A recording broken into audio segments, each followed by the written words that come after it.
everyone, this is Rochelle Rivellino with the Rivellino School of Art. I'm the director here, and I'm going to show you how to draw a still life today. How to break things down into small, simple shapes, and how you can just get a beautiful still life. First of all, I want to tell you that a still life is objects that basically stay still. They don't move. All the masters use still lifes because they didn't, back in the day, they didn't have cameras where they could take a picture and it would stay still.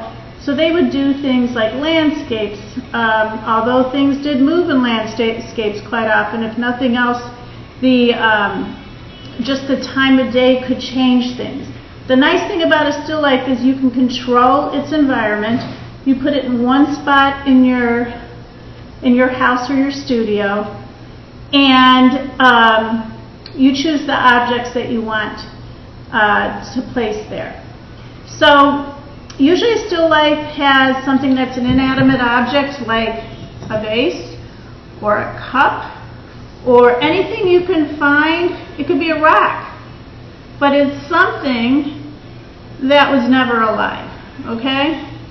The other thing you can find that will contrast beautifully for your still life would be something alive, or that was once alive, like a pear, fruit.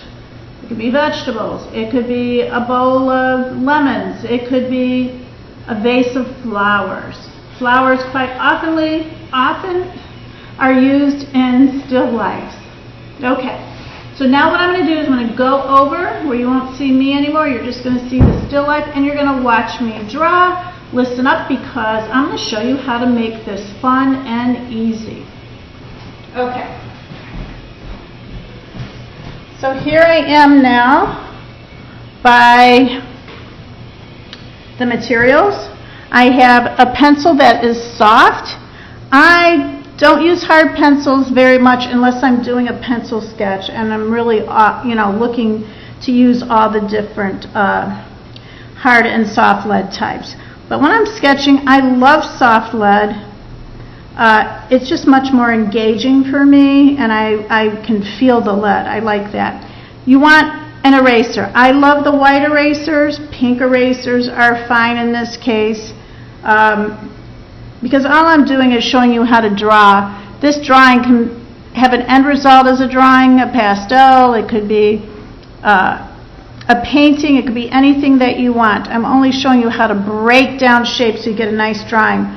Here we have also a sharpener. That's all you need, and of course paper. So the first thing I'm going to do, take my pencil, and I'm looking at my still life, and what I see are circles, rectangles, triangles. I'm going to show you how to put that together. So the first thing I want to place together is an oval that I see. That is the vase, okay? I'm going to darken all these shapes up so that you can see them online.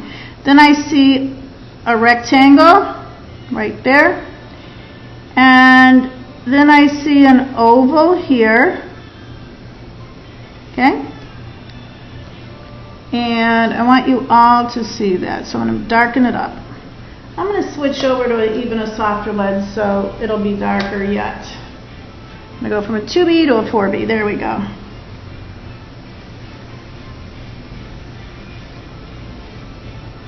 So there's my shape. Not quite like the vase, but that's the basic shapes that I see in that vase. So now what I'm going to do is curve out the rectangle, okay? And I notice that these edges have kind of triangles on the edges, breaking it down into the shapes I see. You see that? Okay, so when I erase all the unwanted shapes in there, you're going to be able to see the vase really well.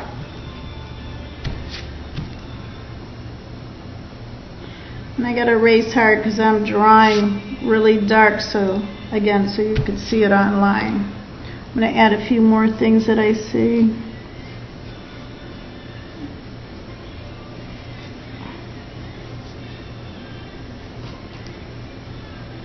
When I'm all done, I'm going to fix my shape a little bit. It's just a little bit hard to draw when you're trying to draw so dark.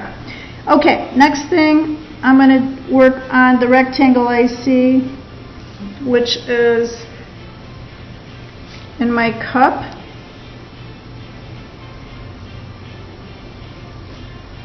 Two lines. Then I'm going to curve that out a little bit. Bottom of the cup. Then I'm going to do a nice oval. And I'm going to give it a line up here because I can see the top edge of the cup.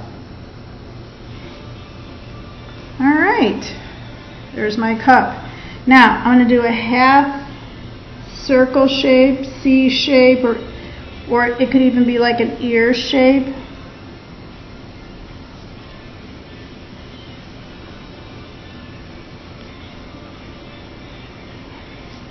You should be drawing very light, not dark like I am, because I'm drawing dark so you can see it, but you know, it's harder to erase when it's dark. Now, can you see the vase behind or transparently behind the cup? No. So you're going to want to erase that. Erasing your lines. You can wait till you're done with all your objects before you erase, but I'm erasing for you right now just so you can see the objects appear. All right, now I'm going to do a circle because that's what I see next for the pear, and I see a triangle. This triangle bumps out a little bit. It's got a little oval there and kind of an oval here too. Okay, I'm going to round that off there, make that a little darker.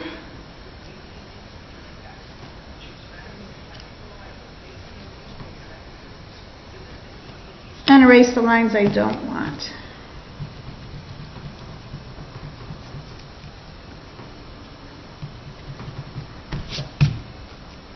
And my still life is starting to appear. Move it up a little bit.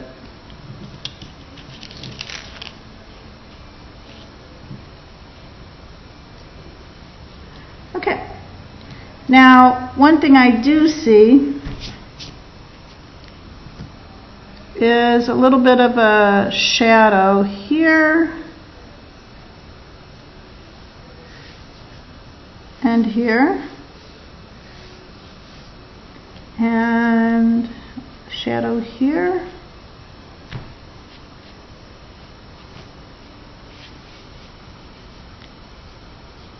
I'm just putting in some light shadows that I see. You don't have to do. I know I see little highlights up there, and there's dots and things in the pear, but I'm not going to worry about that till later because the question is I can take this now and decide how I'm going to finish it. Am I going to do color pencil? Am I going to do painting? I am going to do a painting though. All right, and one more shadow. Well, maybe a couple more shadows. I think there's one here. Would be one here, I mean. And one here.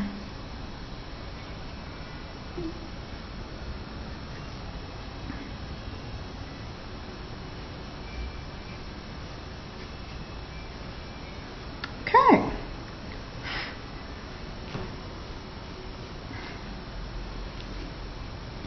And there you have it, the drawing of the still life.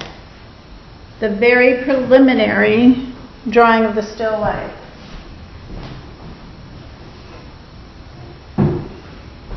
So once again, this is Rivellino School of Art. I hope you've enjoyed this tutorial. And when you come back, back for part 2, we'll be working on the painting. As a matter of fact, I'm going to paint this 3 different ways to show you different technique. Bye now.